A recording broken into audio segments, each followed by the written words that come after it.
Railway CPR video ఒక వివాదం.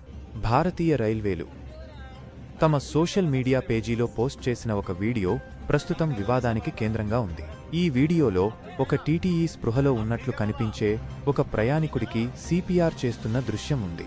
రైల్వేలు ఈ వీడియోను టీటీఈ యొక్క త్వరిత చర్యను ప్రశంసించడానికి పోస్ట్ చేసినప్పటికీ అనేక మంది వైద్య నిపుణులు ఈ చర్యను తీవ్రంగా విమర్శిస్తున్నారు.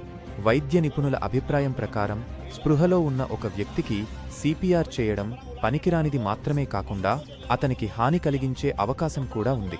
వీడియోలో చూపించినట్లు ఒక ప్రయాణికుడు మెలకువగా మరియు ప్రతిస్పందిస్తున్నట్లు కనిపించినప్పటికీ టీటీఈ అతని ఛాతీపై బలంగా నొక్కడం కనిపిస్తోంది.